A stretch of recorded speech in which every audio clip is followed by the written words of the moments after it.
During your brilliant presentation I listened to recently, you also spoke about race and ethnicity, right? You were arguing that race is not real and it's about ethnicity. Can you please explain? So, if we look at the concept of race and how we understand it in our world today, we are part of a global, Eurocentric monoculture, meaning European ideas and European concepts of race and ethnicity have dominated the entire world because they've colonized the entire world, and most of us are educated in some kind of Western type of education. And so we grow up in this concept of thinking of people as black or as white, or all of these different races that have come into existence due to the structure of how European society, and by extension American society, has defined race. But none of these concepts existed more than 500 or 600 years ago if we look into the historical reality of these things. So for example, we hardly ever see, or we never see before the 1500s, white people referring to themselves as white. And we never see in Africa, hardly ever, black people referring to themselves as black or defining themselves as being part of the black race. It was always people identified themselves by their tribes, by their lineages, by their histories, by their languages, by their common shared identities. So you can have, for example, in the Senegambia region, there's different ethnic groups. There's the Serer, there's the Fulanis, there's the Mandinkas, there's the Wolofs. Each one of them would define themselves by their language and their ethnicity and their shared culture. And they wouldn't see themselves as the same as the people next to them, even though they shared the same skin complexion. It's only when they started to interact with Arabs who were a different skin color to them, or they started to interact with Europeans who were a different skin color to them, that we start to see the concepts of black and white emerge. And then in a Western context, it's only after the discovery of the New World and the establishment of the colonies in America and the importation of Africans and the enslavement of indigenous people and the extermination of indigenous people that scientific racism was developed in Western society. And we saw many of these scholars in the West defining people and categorizing them into different races. So they created, for example, there's the white race, which was usually just made to refer to Anglo-Saxons and not all white people. Then there was the yellow race. Then there was the black race. And there were all these different theories put forth, none of which actually have any basis in science. And none of them actually have a physical reality. But these were just ways in which they defined a hierarchy which put whiteness and proximity to whiteness at the top, and then blackness and proximity to blackness at the bottom. And then everybody was defined according to the relationship between how far are you from black and how close are you to white. And then that's when we see all of these racial classifications occur. And so what's interesting with that is this was made to justify the transatlantic slave trade and slavery.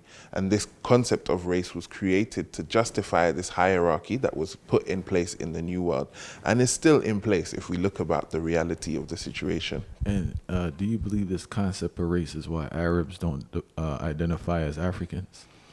So I feel like Africa itself, that's a whole different concept because you will get to that.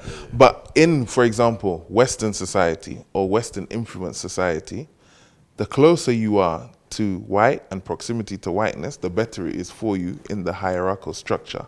And so there's no reason why people who can assimilate and people who can be closer to whiteness would ascribe to being black or relate themselves to anything to do with being black because of how society has been made.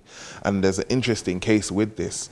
In the 1700s, I can't remember the exact year, but there was an act, it was 1792, I believe, but we have to check it.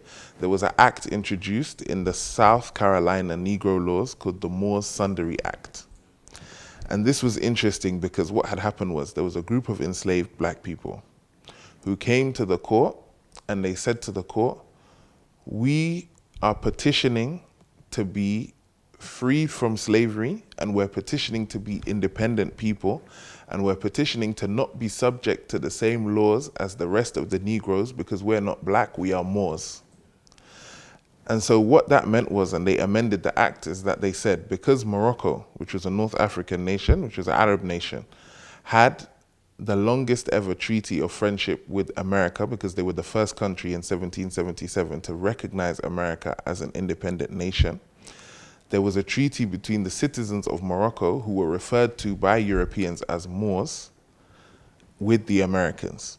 And so these Africans, because they came from Africa and who were enslaved in the Americas, they approached the court in South Carolina and they said, we were citizens of Morocco and we are Moors, but we were captured and sold into slavery by an African king and brought to here to America.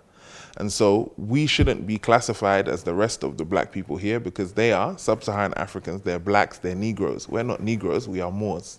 And so they were able to gain their freedom through this play on words. And then when the act was amended, you can see in the Constitution what they said was that people who are of Moorish descent or Asiatic descent, or Lascars, who were the East African and Asian sailors of the British Empire, were not subject to the same laws as Negroes, who were sub-Saharan Africans like myself.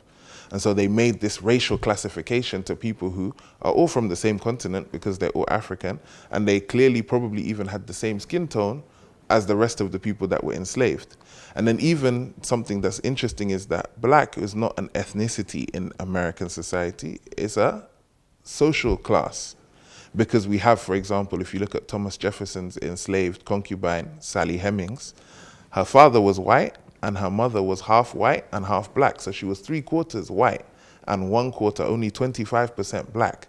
But because she had inherited the status of being black from her mother's mother, who was enslaved, which made her mother enslaved, which made her enslaved, she, as somebody who could pass as white and was by all appearances a white woman, was classified as being black, which had nothing to do with her skin tone or her hair texture, but had everything to do with her social status. So black, in terms of the American context, historically, was always a social caste and not an actual ethnicity. And even to the extent that as an African, when I travel to America, I've been told by African Americans that I'm not black, I'm African. It's a different thing, it's a different concept. So even with all of that, even though I am descended from liberated Africans who returned to Africa after the transatlantic slave trade, but that's a whole different story.